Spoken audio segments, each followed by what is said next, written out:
Et puis le plan Good Move, on en parle beaucoup. Le fameux plan du Pentagone fait-il fuir les visiteurs? La réponse est négative selon les chiffres révélés par la ville de Bruxelles.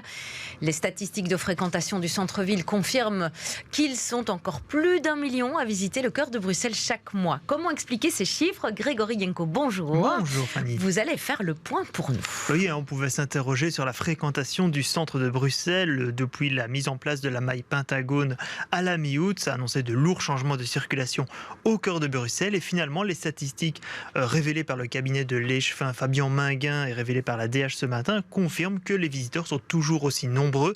On est à 1,25 million de visiteurs dans les artères commerciales du Pentagone en octobre, soit 4% de plus qu'en août lors de l'instauration de cette fameuse maille.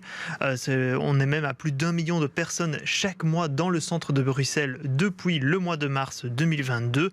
Il y a même plus de Belges et de Bruxellois qui sont venus dans le centre depuis l'installation du plan Good Move. Et les touristes venus de l'étranger n'ont jamais été aussi nombreux cette année, révèlent encore ces chiffres.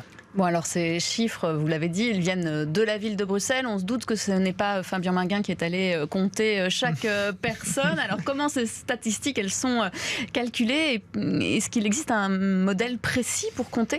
Alors précis à la personne près, pas forcément, mais comme lors de la foire du midi ou des plaisirs d'hiver, qui sont des événements qui ont lieu dans un espace public où il n'y a pas de vente de tickets qui permettent de savoir exactement combien de personnes il y a, eh bien la ville de Bruxelles utilise les bornes GSM pour faire ces statistiques. Ils font appel à Proximus qui calcule en fait les connexions sur ces bornes pour relever le nombre de téléphones dans une zone et donc le nombre de visiteurs dans celle-ci. Alors seuls les visiteurs qui restent plus de 3 heures dans une zone sont comptés et les habitants et les travailleurs sont décomptés des statistiques pour éviter de fausser ces chiffres.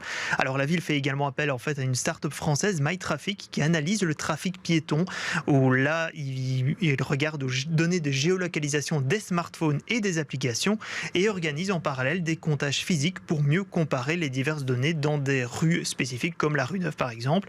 Et selon ce comptage, il se confirme que les visiteurs les plus nombreux sont justement dans la rue Neuve, dans les Marolles et ensuite dans le quartier Sainte-Catherine. Alors ok, donc ces chiffres de fréquentation en hausse, ça serait plutôt donc une bonne nouvelle, mais est-ce que ça veut dire que pour les commerçants c'est vraiment une bonne nouvelle? Est-ce que le chiffre d'affaires suit? Mais c'est là que le cabinet de Fabien Minguin justement se veut prudent. Il se confirme que avec l'impact de la crise énergétique et le pouvoir d'achat des Belges en baisse, on en a parlé en début de journal, cela pèse clairement sur les finances des commerces. Il n'y a pas encore de chiffres officiels sur les chiffres d'affaires de ces divers commerces, mais l'échevin continue justement de plaider pour une solution venue du fédéral, à savoir un blocage des prix de l'énergie pour aider tant les commerçants que les riverains. Mais voilà, une fréquentation en hausse, ça ne signifie pas automatiquement des ventes en plus pour tous les commerces.